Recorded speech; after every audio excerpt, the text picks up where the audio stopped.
Hello my dear students, आपका स्वागत है मेरे यूट्यूब चैनल गौतम इंग्लिश अखबार में। आज मैं आपको बताऊंगा पास्ट इंडेफिनाइट का अफर्मेटिव सेंटेंस। पास्ट इंडेफिनाइट क्या होता है, उसके क्या रूल्स होते हैं, क्या उसके हाउ टू ट्रांसलेट करना है one language to another language, ये मैं सारी चीज़ आपको बताऊंगा। फिर टेंस को पहचानना बहुत ज़रूरी होता है क्योंकि हम हिंदी भाषी जो छात्र होते हैं, जो इंग्लिश लर्नर्स होते हैं, उनके लिए बहुत ही स्पेशल हो जाता है, ज़रूरी हो जाता है कि वो पहले टेंस को पहचाने हिंदी में भी और इंग्लिश में, तभी उनकी कमांड बनती है वो सीखने में। ठीक है, तो बाय द फॉल्ट मैंने पास्ट इंडेफिनाइट का इंट्रोगेटिव नेगेटिव पोस्ट कर दिया था।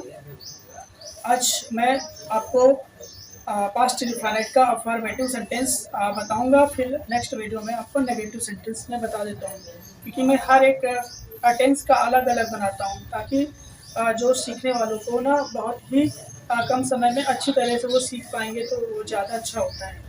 क्योंकि अगर मैं उसमें सारी चीज़ें इंक्लूड कर देता हूँ तो कभी कभी बाय डिफॉल्ट क्या होता है कि हमें भूलने की टेंडेंसी होती है, तो वो ना हो इसलिए मैं अलग अलग वीडियो भी बनाता हूँ।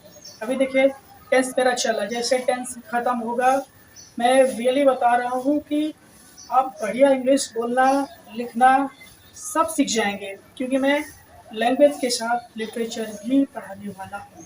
बहुत ही जल्द इसकी क्लासेस शुरू हो जाएंगी जब मेरा टेंस कंप्लीट होता है। तो ठीक है, तो शुरू से अंत तक मेरे इस वीडियो में आप बने रहिए। अगर नए हैं तो मेरे चैनल को आप सब्सक्राइब करिए, लाइक करिए, कमेंट करिए और अपने सुझाव क्योंकि बौछार उस पर कीजिए। और हम बढ़ते हैं नेक्स्ट स्टेप पास्ट इंडेफिनाइट के अफर्मेटिव सेंटेंस की तरफ कि आज हमसे सीखेंगे। पास्ट इंडेफिनाइट, आप लोग इंडेफिनाइट से वाकिफ होंगे, परिचित होंगे। पास्ट मतलब होता है कि जो पास्ट हो चुका था, बीत चुका होता है, और इंडेफिनाइट मतलब होता है अनिश्चित, यानी कि कोई निश्चित नहीं होता, उसे अनसर्टेन कहते हैं। यानी कि बहुत अनिश्चित काल, इस काल में जो भी घटनाएं होती है वो अतीत में होती है, बट वो अनिश्चित होती है, इसलिए इसको पास्ट इंडेफिनाइट के नाम से भी जाना जाता है। तो इसकी डेफिनेशन हम देख लेते हैं। बहुत ज़रूरी डेफिनेशन क्यों बताता हूँ, क्योंकि ये एक इंग्लिश लर्नर के लिए बहुत बेस्ट होता है कि वो हर चीज़ को पहले वो जाने। तो in this tense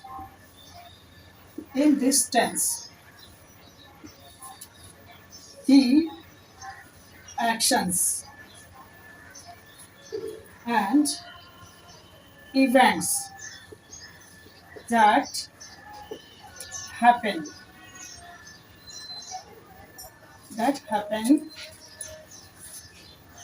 in the past time is said to be of past indefinite tense। देख रहे हैं, ये डेफिनेशन है, इंग्लिश में है कि in this tense the actions and events that happen in the past time is said to be of past indefinite tense.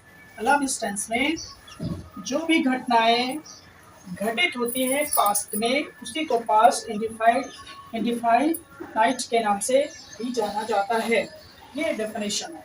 अब हम बात आते हैं कि इस टेंस को हम कैसे पहचानेंगे, क्योंकि इसकी पहचान भी करना ज़रूरी है हिंदी में भी और इंग्लिश में। ठीक है, तो पहचान को हम बोलते हैं रिकॉग्निशन। ठीक है, तो आपने हिंदी में की बुक में अक्सर ये लिखा होता है, यदि वाक्य के अंत में, यदि वाक्य के अंत में क्या होता है, ता था, ती थी,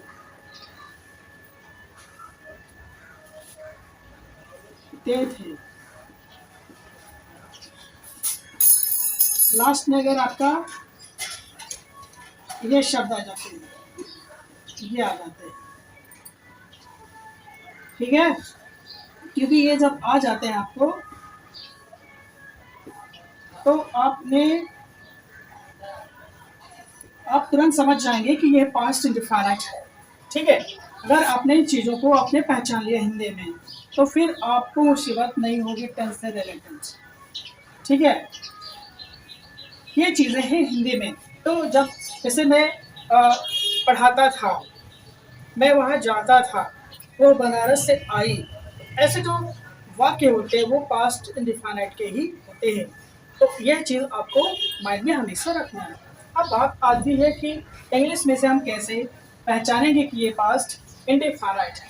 देखिए, किसी भी टेंस को इंग्लिश में पहचानने के लिए बहुत बहुत must and foremost important things होती है वो, क्योंकि बिना वर्ब के कोई टेंस नहीं बनता है। तो ये आपको ध्यान में रखना है। तो हम इसमें क्या करते हैं कि वर्ब का जो सेकंड फॉर्म होता है हम उसे यूज कहते हैं, है ना, सेकंड फॉर्म।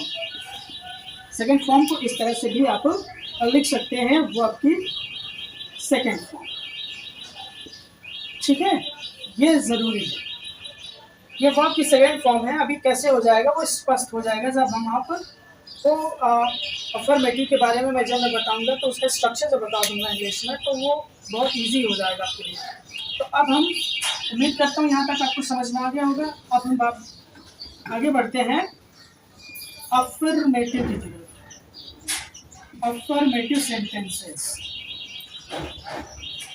ठीक है, सबसे पहले इसका लिखा जाए सब्जेक्ट, ये जो बहुत इंपॉर्टेंट होता है क्योंकि सब्जेक्ट ही होता है वो कार्य को करता है। अब यहाँ पे देखिए, अब आप यहाँ पर वर्ब की सेकंड फॉर्म आपने ये लगा दिया, देखिए सेकंड फॉर्म लगा दिया। आप देखेंगे कि ये जो आप लगा दिए हैं इससे ही आपकी पहचान बनेगी कि ये आपका पास्ट इंडिफिनिट है।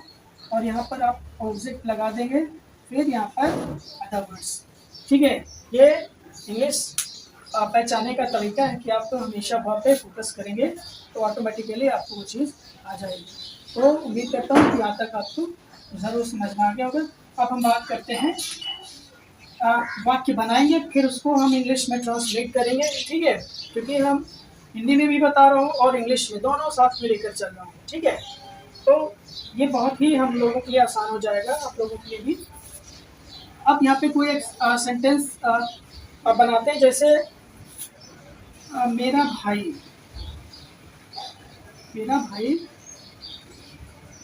इलाहाबाद में रहता था।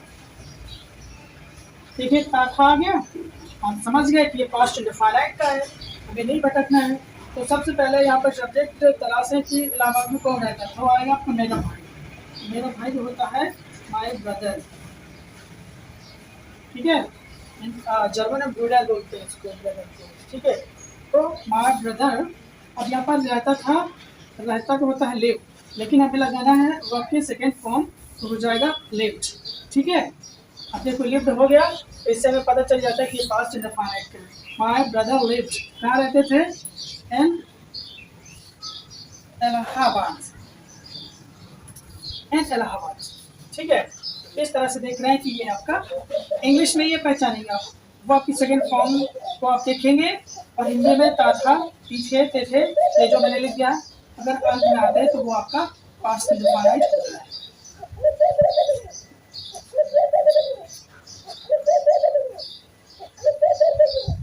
कल हम सब एक कार्यक्रम में गए थे, या गए थे, डोंट कंफ्यूज। ओके, अब यहाँ पे दिखता है कि अब हमें बताना है इसको। तो सबसे पहले हम सब्जेक्ट को निकालेंगे, हम सब मीन्स वी ऑल। अब यहाँ पर बताया है कि हम गए थे, तो वो का सेकंड फॉर्म होता है वेंट। वी ऑल वेंट, कहाँ गए थे, एक कार्यक्रम में। तो क्या हो जाएगा, कार्यक्रम को क्या बोलते हैं, programme.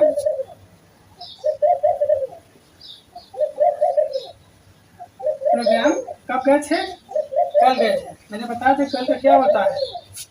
The day before. Previous day भी होता है, यस्टरडे तो होता ही है। तो आप देख रहे हैं कि ये देखिए वो आपकी सेकंड फॉर्म आपने बना लिया और आपने तुरंत इससे पता चल गया कि नहीं ये आपका पास्ट इंडेफिनिट है। तो 3 सेंटेंस मैं और बता देता हूँ, ठीक है? क्योंकि टेंस ही इंग्लिश की जान है और उसकी आत्मा है वर्ब। तो वर्ब को आपको याद करना है, इसको समझना है, तभी वो सारी चीज़ें आएंगी। और सबसे बड़ी बात है खुद के प्रति ईमानदार होना कि इंग्लिश वास्तव में हमें सीखनी है या नहीं, क्योंकि जब तक आपके अंदर डिटरमिनेशन नहीं होगा, you can not learn English because it needs dedication, devotion. तभी आप इंग्लिश अच्छा सीख पाते हैं। अब आते हैं पेश।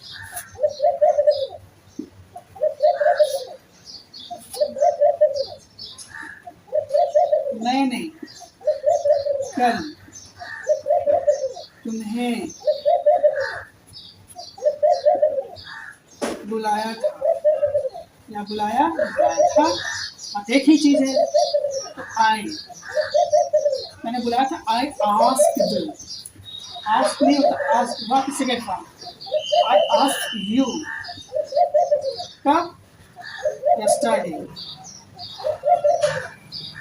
यस्टरडे। आपका ये ट्रांसलेट बहुत ही आसानी से हो गया और आप देख रहे हैं कितना इजी है।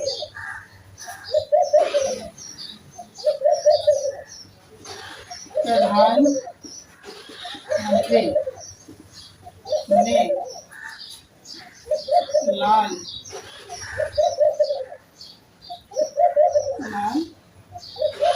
किले पर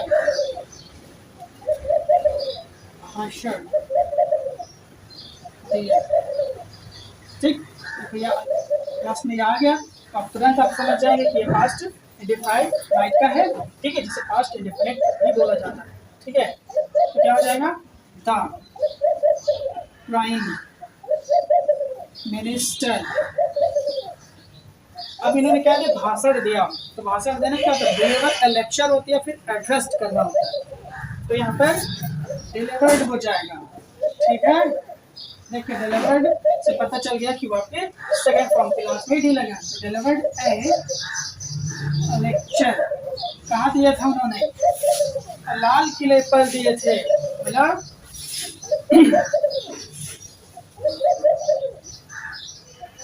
इन द रेड फोर्ट। अब मैं यहाँ पर ये कैपिटल क्यों लिख रहा हूँ? क्योंकि रेड फोर्ट आपका प्रॉपर नाउन है। तो प्रॉपर नाउन का हमेशा जो आपका फर्स्ट लेटर होता है, जिसे हम अपर केस लेटर भी बोलते हैं, वो हमेशा कैपिटल लेटर में होते हैं, लेकिन बड़े अक्षरों में होता है। तो ये आपको ध्यान देना है, ठीक है। भारतीय साहित्यकारों ने बहुत सारी कहानियाँ लिखी। अब यहाँ पर देखो, ये भी आपका पास्ट इंडेफिनिट का है, ठीक है। अब यहाँ पर सबसे पहले लिखना होगा भारतीय साहित्यकारों, तो हो गया इंडियन लिटरेरी पर्सनालिटीज, ठीक है। ये थोड़ा लिटरेरी टर्म्स हो जाते हैं थोड़ा से यहाँ पे, इंडियन लिटरेरी पर्सनालिटीज, ठीक है। अब क्या किया उन्होंने? लिखा है, क्या लिखा है? स्टोरीज लिखा है उन्होंने। तो स्टोरीज ये वर्ड की सेकंड फॉर्म अंडरलाइन कर दिया, समझ जाइए। सॉरी, कितना उन्होंने स्टोरी लिखी है, बट यहाँ पर बहुत सारी कहानियाँ, तो बहुत सारी होगा तो